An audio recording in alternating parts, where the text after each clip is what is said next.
कि माउथ में डाइजेशन पढ़ने के बाद हम एक एक्टिविटी देखेंगे। एक्टिविटी देखेंगे action of salivary amylase on starch. हमने पढ़ा कि हमारे माउथ के अंदर जो स्टार्च, हमने जो कार्बोहाइड्रेट्स खाया, वो स्टार्च किस प्रकार से डाइजेस्ट हुआ। देखिएगा एक बार, जो हम फूड लेते हैं, फूड में क्या क्या होते हैं। फूड में मेरे पास कार्बोहाइड्रेट्स होते हैं, फूड में प्रोटीन्स होते हैं, फूड के अंदर फैट होता है। तो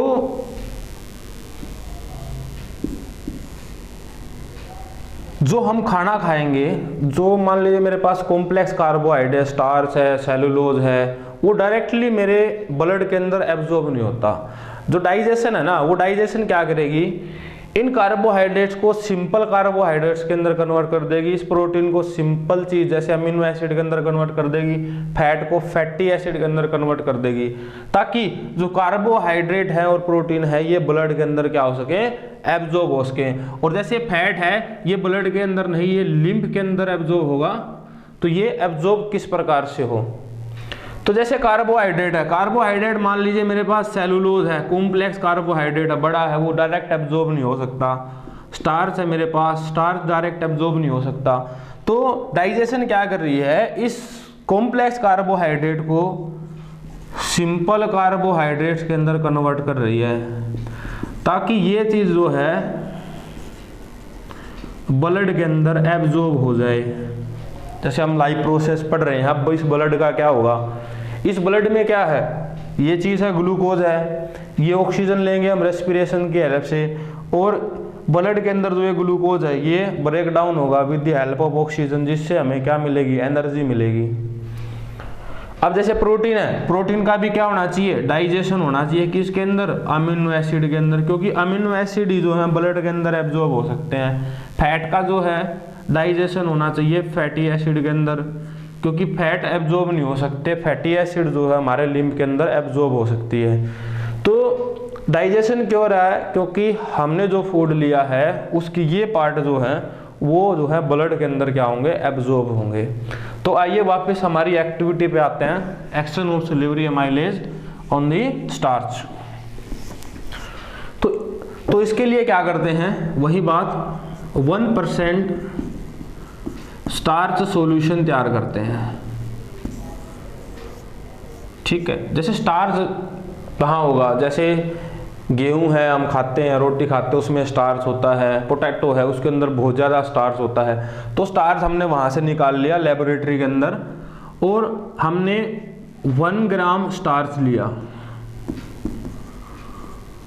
और इस स्टार्च को हमने 100 ml वाटर के अंदर डिजोल्व कर लिया। तो मेरे पास क्या बना, 1% स्टार्च सॉल्यूशन तैयार हो गया। मैंने क्या किया, ये 2 टेस्ट ट्यूब ले ली, एक टेस्ट ट्यूब का नाम ए और एक का नाम बी, दोनों के अंदर इक्वल अमाउंट में 1% स्टार्च सॉल्यूशन ले लिया। ठीक है, ए रख दिया, एक का नाम बी रख दिया।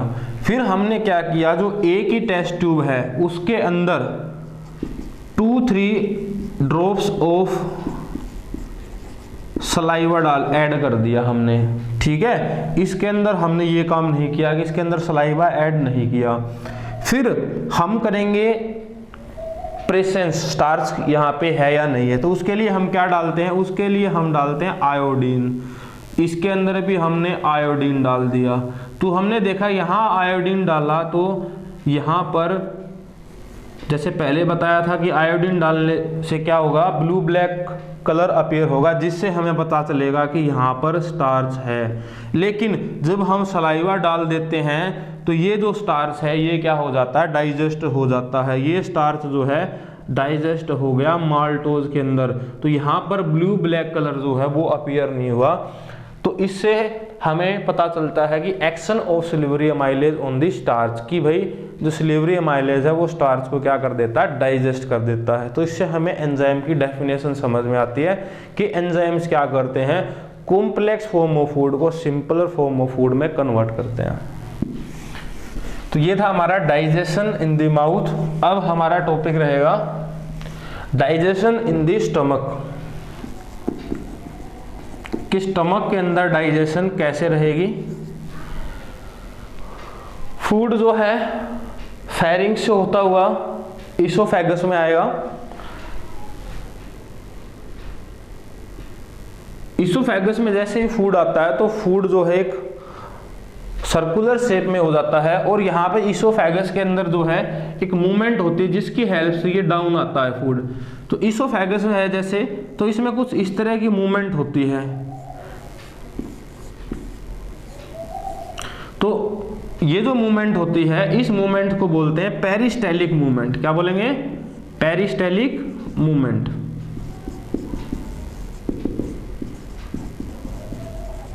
जिसकी हेल्प से फूड जो है डाउन आता है स्टमक के अंदर, और इसोफेगस को हम बोलते हैं फूड पाइप। अब फूड जो है हमारे स्टमक में आ गया है।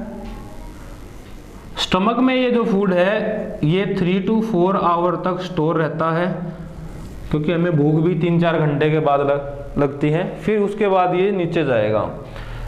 इससे पहले स्टमक में इस फूड की डाइजेशन होगी, तो उसके बारे में बात करेंगे। और स्टमक में क्या डाइजेस्ट होगा, स्टमक में जो डाइजेशन होगी वो होगी प्रोटीन की डाइजेशन। जो हमारा स्टमक होता है उसके अंदर जो है गैस्ट्रिक ग्लैंड होती हैं, और ये जो गैस्ट्रिक ग्लैंड है ये रिलीज करती हैं गैस्ट्रिक जूस। इस गैस्ट्रिक जूस के अंदर जो है एक एंजाइम होता है पेप्सिनोजीन, ठीक है, और इसके अंदर HCl होता है, इसके अंदर म्यूकस होती है। अब क्वेश्चन सबसे इंपॉर्टेंट आता है कि role of HCl in the stomach.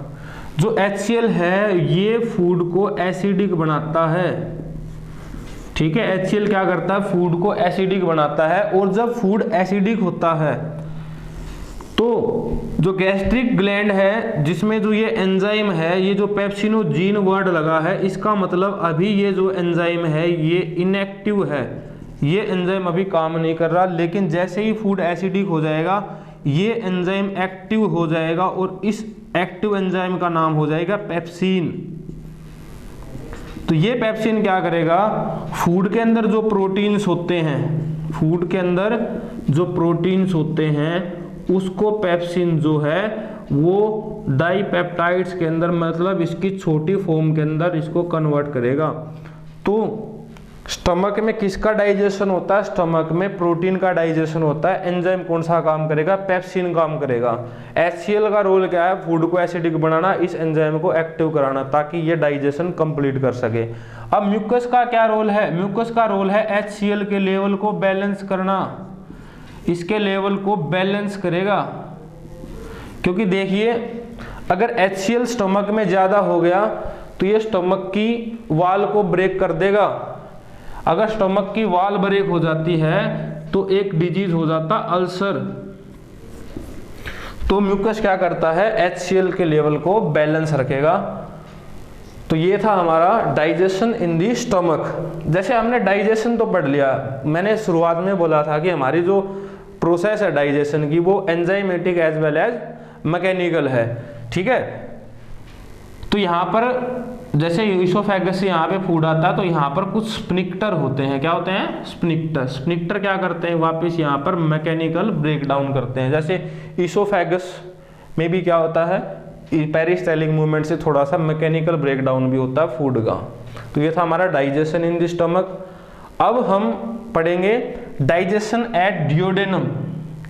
जो डियोडेनम है और एक पार्ट और होता है जेजेनम।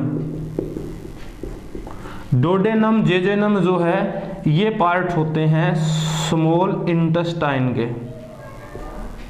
तो स्मॉल इंटेस्टाइन को हम 3 पार्ट में बांट लेते हैं, डियोडेनम, जेजेनम और इलियम। तो स्मॉल इंटेस्टाइन में डाइजेशन के बारे में पढ़ेंगे हम।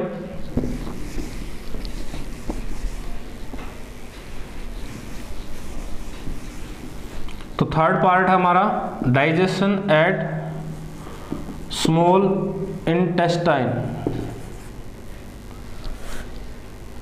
स्मॉल इंटेस्टाइन का जो ये पार्ट है डोडेनम, जो पहला पार्ट है, ये लीवर से जूस लेता है।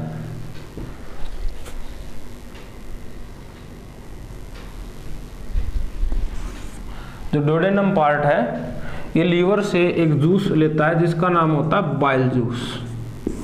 अब थोड़ा सा लीवर के बारे में भी डिस्कस कर लेते हैं। लीवर क्या है? हमारी बॉडी की लार्जेस्ट ग्लैंड है और लीवर के अंदर बाइल जूस स्टोर रहता है। वो स्टोर रहता है गॉल ब्लैडर के अंदर, ठीक है। तो इस बाइल जूस की इंपॉर्टेंस देखेंगे। देखो हम पढ़ते आए हैं कि माउथ के अंदर कार्बोहाइड्रेट का डाइजेशन हो गया, स्टमक के अंदर प्रोटीन का डाइजेशन होगा। अगला नंबर किसका? अगला नंबर है फैट का, ठीक है। अब मान लीजिए मेरे पास कोई फैट का पार्टिकल है, ना तो वो दांतों से चबा पाएगा, ना उसका प्रॉपरली मैकेनिकल ब्रेकडाउन होता है। तो इसका ब्रेकडाउन होता है बाइल जूस लीवर में।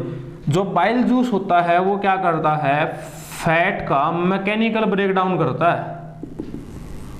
जो फैट की बड़ी ड्रॉपलेट है, फैट की बिग ड्रॉपलेट है, उनको ये करता है स्मॉल ड्रॉपलेट के अंदर कन्वर्ट।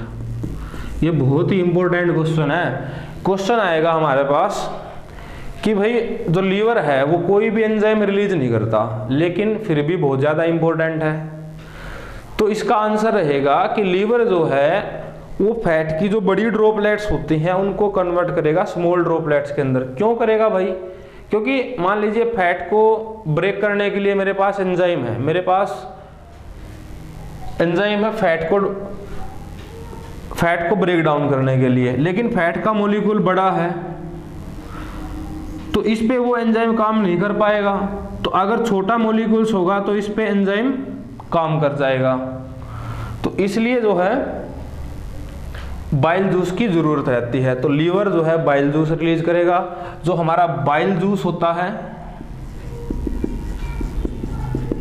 वो येलो कलर का होता है और ये येलो कलर बनता है पिगमेंट के कारण। बाइल जूस के अंदर दो पिगमेंट होते हैं, एक पिगमेंट का नाम बाइल रूबिन है और एक का नाम है बाइल वर्डिन, ठीक है। एक डिजीज सुना होगा आपने, जॉन्डिस, इसको हिंदी में पीलिया बोलते हैं, एक तरह का बुखार है। हेपेटाइटिस वायरस के कारण ये होता है। जब हेपेटाइटिस वायरस हमें अटैक करता है तो वो लीवर पर अटैक करता है और लीवर अफेक्टेड होने के कारण ज़्यादा बाइल जूस सिक्रेट करेगा जो हमारे ब्लड में फैल जाएगा और जिससे हमें जॉन्डिस होता है। तो ये था digestion at small intestine at duodenum.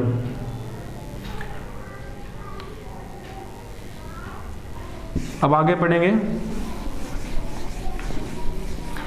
Small intestine में। अब अगला टॉपिक है रोल ऑफ पैनक्रियाज। पर बंद करना। अब हम पढ़ेंगे रोल ऑफ पैनक्रियाज। पैनक्रियाज भी एक ग्लैंड है और ये रिलीज करेगी पैनक्रिएटिक जूस। इस पैनक्रिएटिक जूस के अंदर 3 एंजाइम है जो बहुत ही इंपॉर्टेंट है। फर्स्ट है ट्रिप्सिनोजीन, लाइपेज, अमाइलेज। जो ट्रिप्सिनोजीन जीन वर्ड लग गया तो मतलब अभी ये इनएक्टिव है, तो कोई ना कोई अदर एंजाइम होगा तो इसको एक्टिव करेगा और ये ट्रिप्सिनोजीन एक्टिव होने के बाद बन जाएगा ट्रिप्सिन। और एक्टिव ट्रिप्सिन क्या करेगा? जो प्रोटीन थे, प्रोटीन में मेरे पास क्या था? डाइपेप्टाइड बन गए थे। ये डाइपेप्टाइड्स को पेप्टाइड्स के अंदर कन्वर्ट करेगा। लाइपेज, जैसे मैंने बताया बाइल जूस का, बाइल जूस ने स्मॉल ड्रॉपलेट्स बना दी फैट की, लेकिन अभी भी फैट तो है। अब लाइपेज इन फैट मॉलिक्यूल पे काम करेगा और इस फैट को फैटी एसिड के अंदर कन्वर्ट करेगा ताकि ये एब्जॉर्ब हो सके। अमाइलेज जो है कार्बोहाइड्रेट्स पे काम करेगा, कार्बोहाइड्रेट्स को ब्रेक करेगा, माल्टोज को फर्दर ग्लूकोज ग्लैक्टोज इनके अंदर कन्वर्ट करेगा। तो ये था हमारे अंदर पैनक्रियाज का रोल, कि पैनक्रियाज जो है ये 3 एंजाइम रिलीज करता है। और पैनक्रियाज के बारे में बता दूं, हमारे पास 2 तरह की ग्लैंड्स होती हैं, एक एंजाइम रिलीज करती है और एक हार्मोन रिलीज करती है। पैनक्रियाज हमारे अंदर एंजाइम भी और हार्मोन दोनों रिलीज करेगी। एंजाइम तो डाइजेशन का काम करते हैं और हार्मोन जो है हमारे अंदर ग्रोथ का काम करते हैं। जैसे पैनक्रियाज के अंदर 2 हार्मोन रिलीज होते हैं, एक का नाम इंसुलिन होता है, एक का नाम ग्लूकागन होता है। इंसुलिन के बारे में बहुत पढ़ते हैं क्योंकि इंसुलिन क्या है, हमारे अंदर शुगर लेवल को कंट्रोल करता है। तो हमने इस पॉइंट पे पढ़ा ड्यूडेनम पे, डोडेनम जो है बाइल जूस को भी रिसीव कर रहा है, डोडेनम जो है पैनक्रिएटिक जूस को भी रिसीव कर रहा है। तो मोस्टली जो 80% डाइजेशन है वो यहाँ पर कंप्लीट हो जाता है। फिर हमारा फूड आगे बढ़ता है जेजेनम की ओर, जेजेनम से इधर इलियम की ओर। ठीक है, तो अब हम पढ़ेंगे डाइजेशन एट जेजेनम और इलियम। स्मॉल इंटेस्टाइन में हम पढ़ेंगे, स्मॉल इंटेस्टाइन में हम पढ़ेंगे कि digestion eight middle part jejunum and ileum.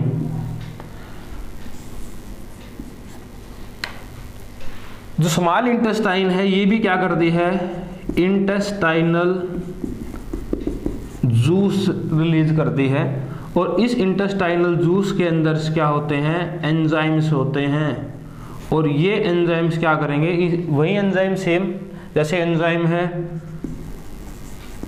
Amylase,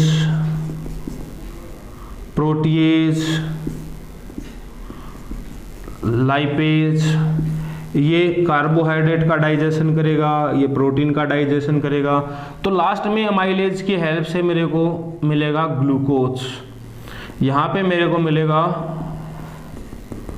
amino acid और यहाँ पे हमारे पास होंगे फैटी एसिड। मीन्स अब जो ये फूड है ये क्या हो चुका है, कंप्लीट डाइजेस्ट हो चुका है। तो आपसे क्वेश्चन पूछा जाए कंप्लीट डाइजेशन कहाँ होती है, तो स्मॉल इंटेस्टाइन में होती है। तो अब फूड डाइजेस्ट हो गया, जो फूड यहाँ पे अब इस फॉर्म में आ गया मीन्स ये डाइजेस्ट हो गया। अब डाइजेस्टेड फूड जो है स्मॉल इंटेस्टाइन के में कुछ पार्ट्स होते हैं उनके हेल्प से ब्लड में जाएगा। जो स्मॉल इंटेस्टाइन है उस पे कुछ इस तरह की फिंगर लाइक प्रोजेक्शंस होती हैं, कुछ इस तरह से फिंगर लाइक प्रोजेक्शंस होती हैं जिन्हें बोलते हैं विलाई, जिन्हें बोलते हैं विलाई। अब फूड का क्या होगा, एब्जॉर्प्शन होगा, क्योंकि डाइजेशन कंप्लीट हो गया। अब फूड का एब्जॉर्प्शन होगा ब्लड्स के अंदर।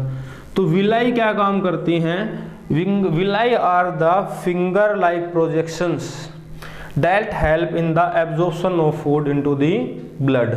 तो ये विलाई की हेल्प से, और ये विलाई क्या करते हैं, सबसे इंपॉर्टेंट काम सरफेस एरिया बढ़ाती हैं, सरफेस एरिया इंक्रीज करेंगी।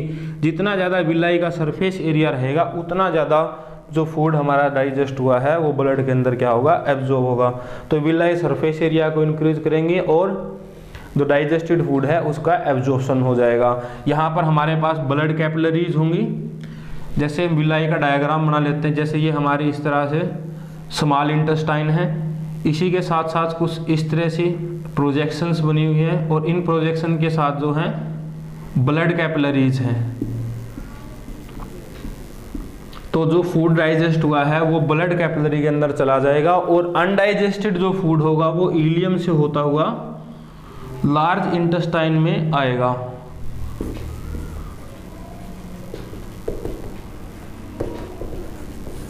ठीक है, लार्ज इंटेस्टाइन को हम कोलोन भी बोलते हैं, क्या बोलते हैं, कोलोन।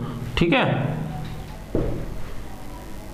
जैसे ये कोलोन ऊपर की तरफ चढ़ता हुआ कोलोन है, ये डाउन कोलोन है। यहाँ पे अपेंडिक्स होता है। अपेंडिक एक वेस्टिजियल ऑर्गन है, जहाँ से ये फूड इंटर करता है उसे कैक्यूम बोलते हैं। इसके अंदर बैक्टीरिया स्टोर होते हैं। तो अब जो अनडाइजेस्टेड फूड है वो लार्ज इंटेस्टाइन में आ गया, और लार्ज इंटेस्टाइन जो है हमारी बॉडी से वाटर को एब्जॉर्ब करेंगी, और रेक्टम और एनस की हेल्प से जो ये फूड है ये रिलीज आउट हो जाएगा। तो ये थी हमारे digestion in the human being. तो नोट कर लीजिए।